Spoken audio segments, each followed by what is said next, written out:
Hey there, and welcome! So, you're a mobile or manufactured homeowner and you're thinking about selling. You've probably been wrestling with one huge question. Let's just dive right into it. Here's the big one, right? Should I pour a bunch of money into renovations before I list the house, just so I can get a higher price? I mean, on the surface, it seems like a total no-brainer. You spend a little, you make a lot more back. But, this decision, it can seriously make or break your profit. But, what if I told you that the whole renovate to sell idea, well, it could actually be a huge mistake. Yeah, for a lot of people, it's actually the exact wrong thing to do. Okay, so first, let's talk about why this is even a thing. Why is renovating so tempting? It all comes down to the allure of that perfect, move-in-ready dream. And look, the logic behind it makes a ton of sense, right? A good renovation makes your place look amazing, it creates that knockout first impression, and the big assumption is that all that hard work is going to lead to a much bigger price tag. I mean, who wouldn't want to buy a home where you can just unpack your boxes and start living? But this is exactly where we can fall into what I like to call the renovation trap. It's this hidden pitfall where all your good intentions and all your hard-earned cash can actually end up working against you. And this gets us to the heart of the problem. It's something we call the cost-value conundrum. It's a fancy way of saying that just because you spend, say, $10,000 on a fancy upgrade, it absolutely does not mean your home's value goes up by $10,000. A lot of the time, you only get a tiny fraction of that money back in the sale.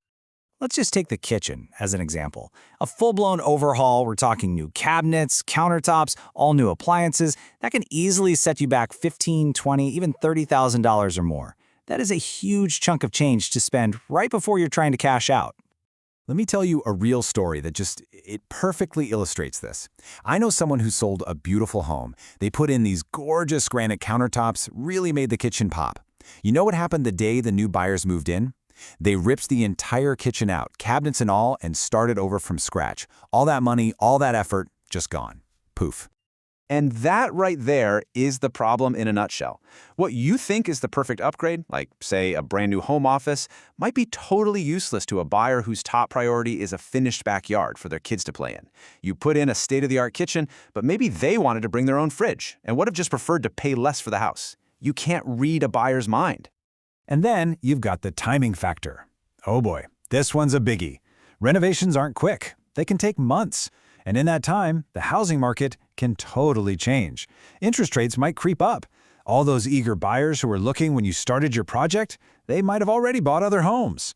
You could finish your perfect renovation only to find out the market has cooled way down.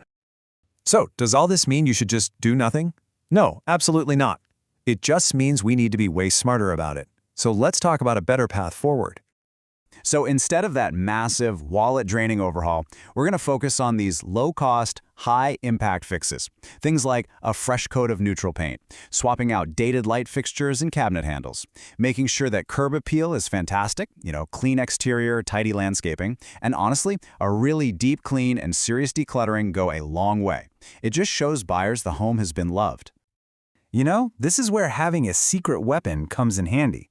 And your best asset, honestly? It's a real estate professional. These folks live and breathe the local market. They know what buyers in your specific area are actually looking for, and they can give you that priceless advice on which tiny fixes will give you the biggest bang for your buck. All right, let's wrap all this up into a super clear strategic action plan. Because the goal here isn't complicated, it's about maximizing the actual cash that ends up in your bank account. So here it is, your super simple 4-step plan to get this right. Number 1, just pause. Seriously, take a breath and resist that impulse to call a contractor. 2, talk to a professional. Get that expert advice. 3, focus your time and money on those small, high-impact fixes we just talked about. And number 4, and this is the most important one, always, always aim for the highest net profit. Remember, the goal isn't the biggest sale price, it's the most money in your pocket at the end of the day.